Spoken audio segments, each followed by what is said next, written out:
Hello everyone, what is going on? Today it is the 13th of June, and I am more excited for Destiny than I have ever been in my entire life, quite frankly. Honestly, I just got done recording like 3 Overwatch videos to put out this week and next week. And now I'm going to have to be putting out Destiny videos because there's a patch rolling out tomorrow, Tuesday the 14th, that is going to have a ton of stuff in it. And I just want to say, just straight out the gate, that I am super excited for this patch. I've just read over it, and it is beautiful. It is amazing. It is exactly what I wanted for the subclasses, right? This patch is completely changing the majority of the subclasses in the game. In fact, I think all of them. It's changing all of the subclasses in the game. Their supers, their abilities, all their perks, and it's completely reworking everything. So this is amazing. Just like straight up, like this is just I have nothing else to say, but it's amazing, and I love it, and thank you, and great, and awesome. Unfortunately, there was a weapon tuning update as well. That one is a little bit more lackluster, but honestly, this class balance update is getting me so excited. So they start out by saying they're changing hunters. They're nerfing hunters because they feel like that Night Stalkers have been a little bit too dominant, along with warlocks, which will be later. But we have some changes here.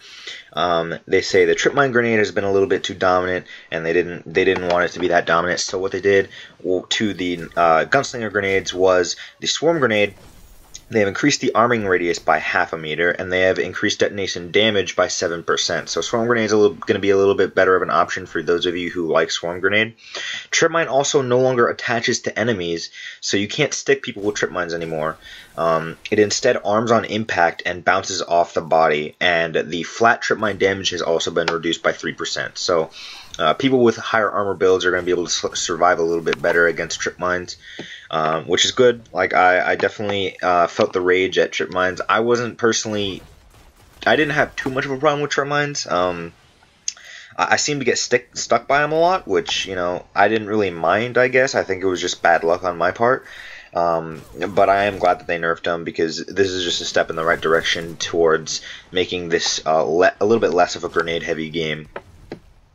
Also, Golden Gun, they said it was feeling a bit lackluster in PvE, so what they did was they increased base damage by 50% and an additional 30% against AI combatants. So that's flat 50% damage increase on Golden Gun. That's in PvE, PvP, whatever, and it's 30% as well against PvE characters. So like Golden Gun's suddenly becoming a little bit more viable in PvE content. Also, the Deadeye perk that no one ever used on Golden Gun, right? The one that supposedly increased your accuracy. It now increases Golden Gun damage by an additional 30%. So maybe we'll see that have a little bit more usage in PvE activities, you know, especially like Challenge of Elders, when Golden Gun is a really good option. Deadeye might see some use. The throwing knife was also looked at. I don't agree with this change personally, but I can understand why they did it. Basically, they didn't want throwing knife with the burn upgrade, which is, what is it called? Incendiary Blade. They didn't want a single throwing knife headshot with the burn upgrade to be a one-hit kill to anybody. So if you guys didn't know, that throwing knife with the Incendiary Blade, if you hit a headshot on someone who had a low armor build, like a really low armor build, like they weren't spec into armor at all, it would one-hit kill them. So what they did was they reduced throwing knife base damage by 10%, so that is not possible anymore. They also changed Circle of Life, so that precision kills with throwing knife reduce the cooldown of Golden Gun instead of extending the duration, because literally no one used that perk. And they also removed the armor that perk gave.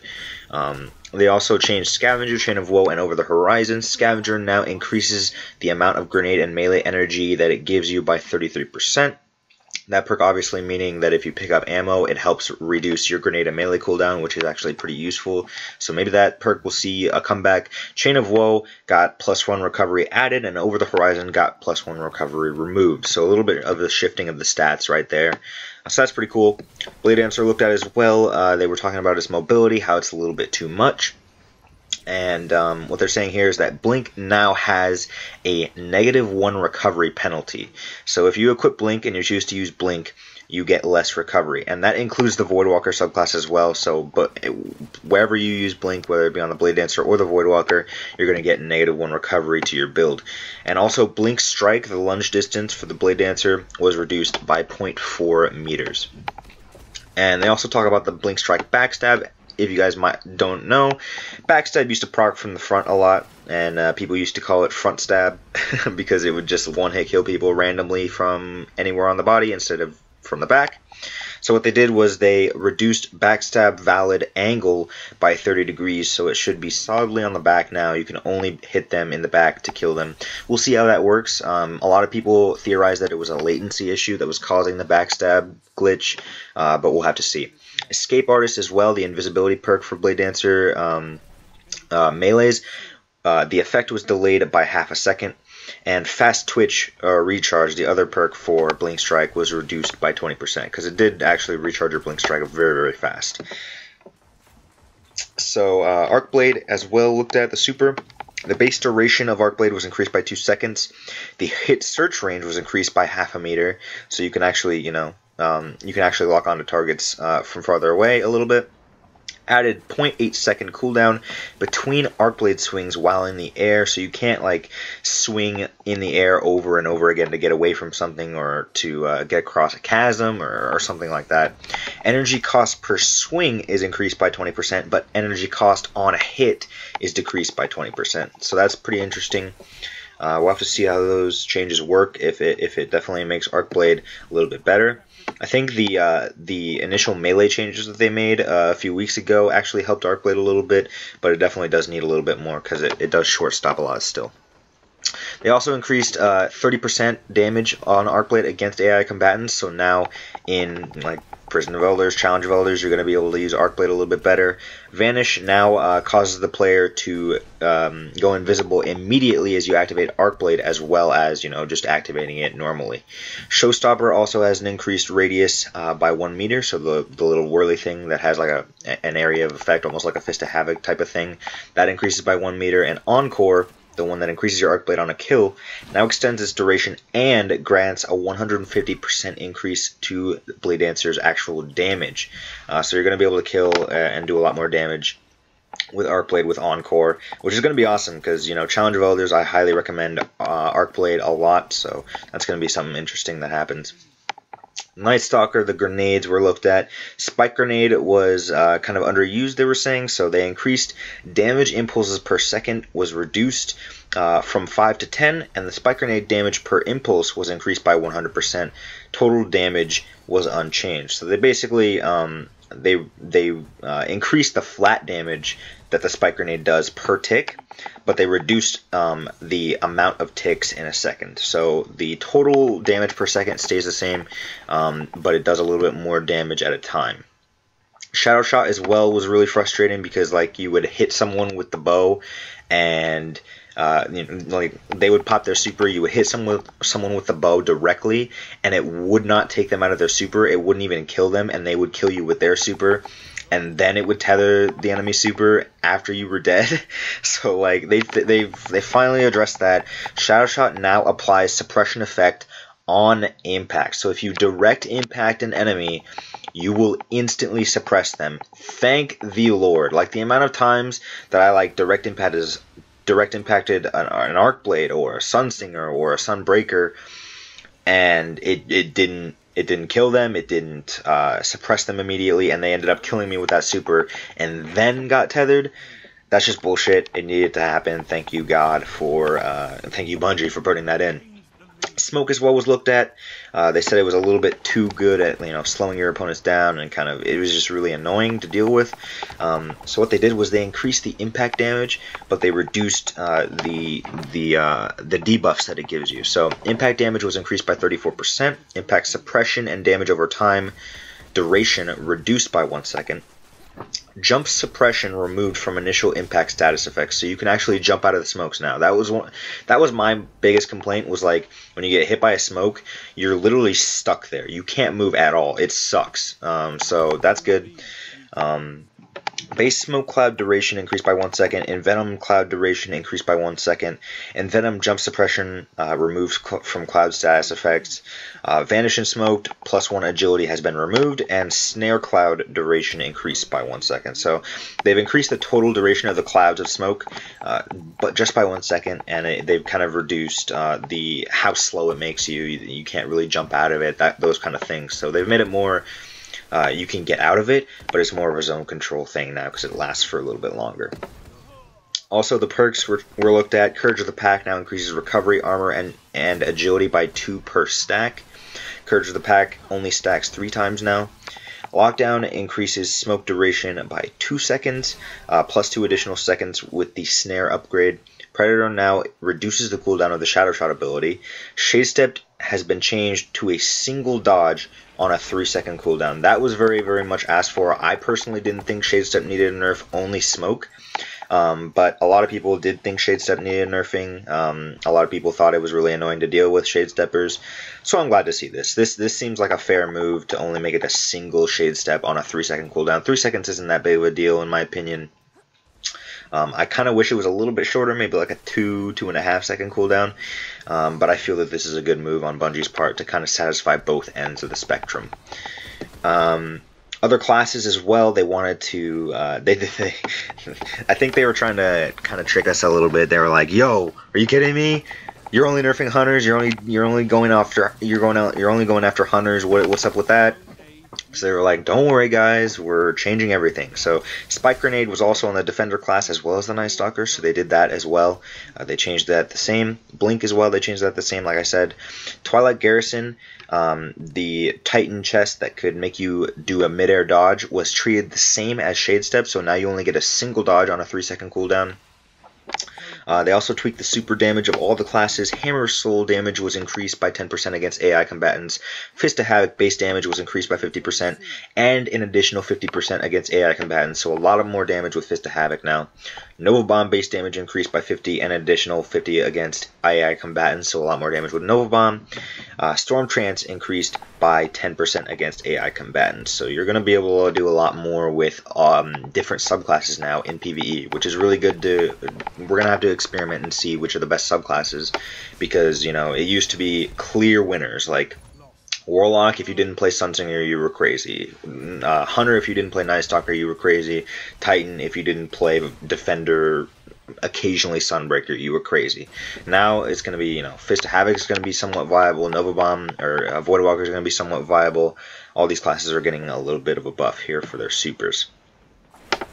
They talk about Sunbreaker, that is kind of suffering a little bit since they heavy nerfed it after, you know, Taken King came out and Sunbreaker was crazy overpowered. So they did increase travel time of the hammers by 1.3%, as well as the detonation radius by 10%. So that doesn't seem too bad. You know, I do think Sunbreakers need a little bit of love, so that's nice. We see Sunsingers here, the dreaded Sunsinger finally coming up. Firebolts increased arming time, by 0.2 seconds. So it takes a little bit longer for the firebolt to actually track you. And you know it does that like expanding ring thing when you throw it and it hits the ground. That takes 0.2 seconds longer, so a little bit easier to get out of the firebolts. Decreased victim search radius as well by 1 meter, so they made that search radius smaller, so it'll tag you from less of a distance. And Viking Funeral was the biggest thing, the perk that made you burn for 1,000 years, right? No longer extends the duration of ignite effects, so it doesn't make the damage over time effect go longer. Now instead it has the exact same thing that I requested. I was like, yo, it would be so much better if literally every damage over time effect or burn effect was changed to what melting point is on the Sunbreaker tree, which is you apply the damage or the debuff to your enemy, and instead of a burn, it actually increases incoming damage like Weapons of Light, right? So they did exactly that. So now it weakens target afflicted with the ignite effects, causing to take 5% more damage from all sources, stacking up to 3 times. So now you just take more damage from Viking. If you have Viking Funeral, your opponent takes more damage. They're gonna die a little bit faster, right? So we'll have to see how this works, because you still have the DOT with Touch of Flame. You still have the burn damage, but now you also have an increase of damage on that character. You still have to actually shoot them to apply the damage instead of just letting them burn around a corner, excuse me. But yeah, for me at least, this seems a lot better. You know, on paper at least, it seems a lot better. So we'll have to see how it performs. Finally, last but not least, we have the Flame Shield on the Sunsinger. They have added a 0.3 second delay before the Overshield activates. So this is going to help every other class in melee battles, right? Because Sunsingers usually, like, they used to just win melee battles because they would hit someone, they would get an Overshield, and it would take an extra 2 melees to kill them, right? It would take an extra melee to win a melee battle. Instead of just 2 melees to kill someone, since they got the Overshield, it would take 3 melees to kill that person, so they would win literally every melee battle. So this delay is going to help you win melee battles, and that is perfect. This is beautiful. I love all of this. This is amazing. Like I said, you know, I don't feel like Shade Step necessarily needed a nerf, but I'm happy they did it to make other people happy, and literally all the other changes look amazing. Guys, I'm going to do the weapon changes in a separate video, a little bit of a shorter video hopefully. Sorry this was a little bit of a longer video. I was really excited about this and I wanted to talk about it and give you my opinions. I wanted to get through everything as fast as possible, and hopefully you guys learned something new from this. Hopefully you guys are pumped for this as I am, because I'm super pumped. Like, I'm hella pumped. Like, I'm literally going to go into PvP and celebrate because Sunsingers are no longer the king of the Crucible. I'm going to be able to go in with my Voidwalker and have some fun. So, hopefully you guys enjoyed this video. Hopefully you guys are really excited because this is great. This is great. This is exactly what Destiny needs for subclass balance. And you know, I thought we were going to have to wait all the way until September with Rise of Iron to get something like this, but it turns out this patch is coming tomorrow. Tomorrow, guys. So, one last point, guys. In my excitement, I forgot to mention the things that I, you know, agreed with and didn't agree with. First thing, they are not touching the Stormcaller melee. It's still going to snipe you from Africa. So, that melee is still going to be a little overpowered. Other than that, I agree with the smoke changes. I'm okay with the Shade Step changes and Twilight Garrison changes. I'm loving the Warlock changes right now. But yeah, I just wanted to point that out. You know, Stormcaller melee is still going to be pretty ridiculous, but honestly, I don't think that's going to be much of an issue now that Sunsingers are getting the nerf that they deserve. Hopefully they're getting the nerf that they deserve. It looks good on paper, like I said. But yeah, I just wanted to throw that in there after I'd calmed down a little bit. This is like 10 minutes later. I'm looking at Twitter, you know, seeing everyone's opinions, and that they brought up a very good point. Stormcaller is not getting touched really in the melee department, so that is still going to be a little bit annoying. But other than that, once again, thank you guys so much for watching, and I'll see you guys in my next video.